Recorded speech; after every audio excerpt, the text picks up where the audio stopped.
মেয়েদের পর্দা সম্পর্কে সূরা নূরের 31 নম্বর আয়াতে আল্লাহ তাআলা বলছেন, আপনি একটু ভালো করে বুঝবেন, আগে এটা বুঝবেন সুন্দর করে।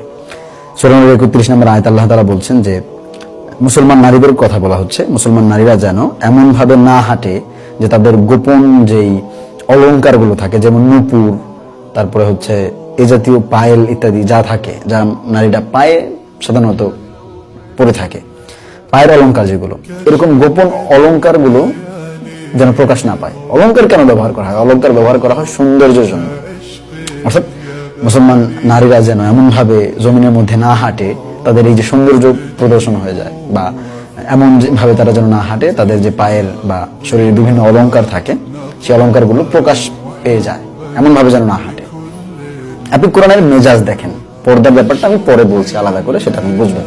প্রথমে আপনাকে একটু বোঝাতে চাই, সেটা হলো যে আপনি কোরআনের মেজাজটা দেখেন, যে চেহারা দেখানো যাবে কিনা, হাত বের করা যাবে কিনা, ফিকহি মাসালা অনেক, এখানে অনেক কিছু বলা যাবে। কেউ বলেছেন দেখানো যাবে, কেউ বলেছেন হাত বের করা যাবে, কেউ বলেছেন চেহারা দেখা যাবে, এই সেই অত ইখতিলাফের মধ্যে যাওয়ার আপনার প্রয়োজন নেই। আমি আপনাকে যেটা বলছি সেটা হচ্ছে যে আপনি কোরআনের মেজাজটা দেখেন। কোরআন বলছে শরীরের গোপন অলংকারও যেন প্রকাশ না পায়। অলংকার হচ্ছে সৌন্দর্যের জন্য, অর্থাৎ শরীরের যে গোপন অলংকারগুলো তুমি পড়তেছো, যেই অলংকারগুলো তুমি পড়ে আছো শরীরে, এগুলোর জন্য প্রকাশ না পায়, কারণ এগুলো সৌন্দর্যের জন্য। সৌন্দর্য যদি প্রকাশ পায় তাহলে যাদের সামনে প্রকাশ পাবে একটা ফিতনার ছড়াছড়ি হতে পারে, ফিতনার একটা আশঙ্কা আছে।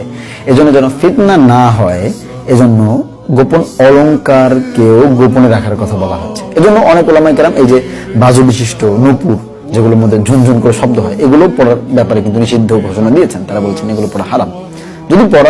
কেউ যদি পড়তে চায় তাহলে সে গোপনে এবং নারীদের সামনেই পড়বে, মহিলাদের সামনেই পড়বে, এইভাবে অনেকে বলেন।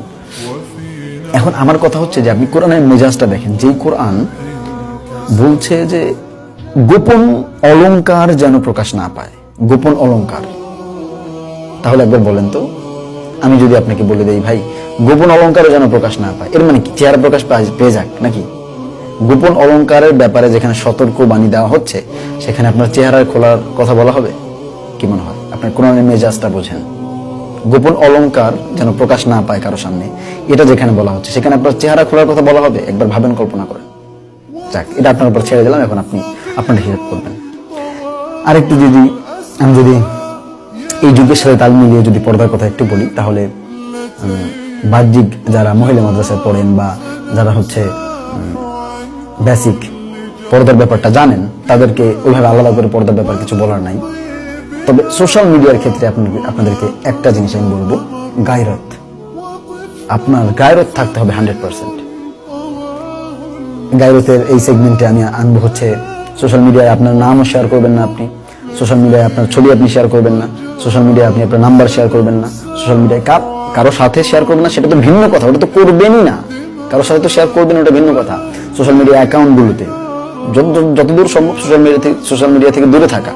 কিন্তু এই কথা বলে লাভ নেই যে ভাই সোশ্যাল মিডিয়া থেকে দূরে থাকেন, এই কথা আমার বললেও যা হবে, না বললেও তাই হবে। সোশ্যাল মিডিয়া থেকে দূরে থাকবে না মানুষ, আমি জানি। তবে সোশ্যাল মিডিয়া যদি ইউজ করেন তাহলে হচ্ছে আপনি আপনার ছবি সেখানে শেয়ার করবেন না।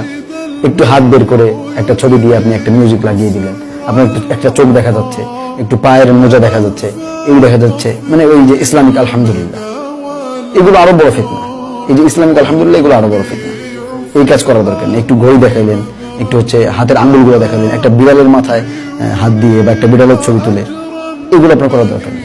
গায়রত থাকা চাই। আপনি আপনার কোনো কিছু শেয়ার করবেন না।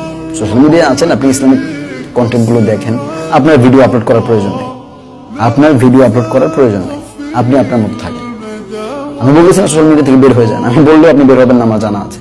তবে নিজের ভেতরে 100% গায়রত থাকা চাই। নিজের নামও শেয়ার করবেন না সোশ্যাল মিডিয়ায়। যে অ্যাকাউন্ট করেছেন সেই অ্যাকাউন্ট আপনার বাপের নামে, আপনার ভাইয়ের নামে রাখবেন। সে অ্যাকাউন্টে আপনার হচ্ছে ছবির ক্ষেত্রে আপনি এই যে একটু ফুলের ছবি দিয়ে দিলেন, অথবা একটা এমন টাইপের ছবি দিলেন যেখানে বোঝা যাবে যে এটা একটা মহিলার আইডি, এইরকম যেন না হয়।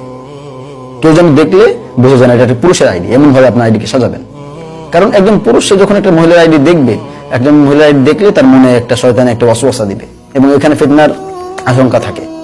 তো এই ফিতনার আশঙ্কার জায়গাটাই আপনি রাখবেন না, সেখান থেকে সম্পূর্ণভাবে আপনি নিজেকে সরিয়ে আনবেন, নিজেকে ফ্রেশ করে ফেলবেন একদম। আপনার আইডি দেখলে যেন কেউ কল্পনা করতে না পারে যেটা একটা মহিলার আইডি। আপনি এমন ভাবে আইডি সাজাবেন যেন এটা একটা পুরুষের আইডি। এটা হচ্ছে সোশ্যাল মিডিয়ার ফিতনা থেকে বাঁচার জন্য, নিজেকে বাঁচানোর জন্য